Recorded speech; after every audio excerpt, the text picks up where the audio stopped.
ஐ மஞ்சு from Bhavani. நான் வந்துட்டு already beautician course முடிச்சிருக்கேன்.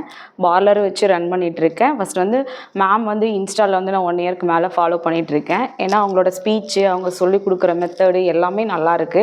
இதுக்கு முன்னாடி இங்கே கிளாஸ் வரதுக்கு முன்னாடி வேறு ஒரு பக்கம் நான் ரெஜிஸ்டர் பண்ணி கேன்சல் பண்ணிட்டு தான் மேம் வந்து சூஸ் பண்ணேன்.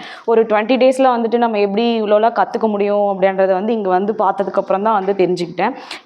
ஏன்னா ஒரு மைண்ட் அவுட்டாக நம்ம ஒரு மிஸ்டேக் பண்ணாலும் மேம் வந்துட்டு அதை முகம் சுளிக்காமல் வந்துட்டு கிட்ட வந்து நின்று பொறுமையாக நம்ம வந்து அந்த ஸ்டெப்பை வந்து கம்ப்ளீட் பண்ண வரைக்கும் அவங்க பொறுமையாக நமக்கு சொல்லி கொடுத்துட்டு தான் வந்துட்டு அடுத்தவங்களே போய் பார்க்குறாங்க. அந்த வேர்டு வந்து அதில் எனக்கு ரொம்ப பிடிச்சிருக்கு. நான் வந்துட்டு ரொம்ப தூரமாக இருந்ததா ஒரு 3 டேஸாக வந்துட்டு கிளாஸ் வந்துட்டு இருந்தேன். என்னால் ட்ராவல் பண்ணி வர முடியல. ஹாஸ்டல் ஃபெசிலிட்டியும் இங்கே வந்துட்டு அரேஞ்ச் பண்ணி கொடுத்துருக்காங்க.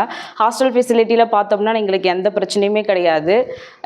ரொம்ப சேஃப்டியாக தான் இருக்குது. எந்த ஒரு பிரச்சனையும் இல்லை. ரொம்ப தூரமாக இருந்து வரணும் அப்படிங்கிற ஸ்டூடெண்ட்ஸ்க்கு ஹாஸ்டல் ஃபெசிலிட்டியும் அவங்க அரேஞ்ச் பண்ணி கொடுக்குறாங்க. ரொம்ப தூரத்துலேருந்து வரவங்க எந்த ஒரு பயமும் இல்லாமல் மேம் கிட்ட வந்துட்டு தைரியமாக வந்துட்டு கிளாஸ் கற்றுக்க வரலாம்.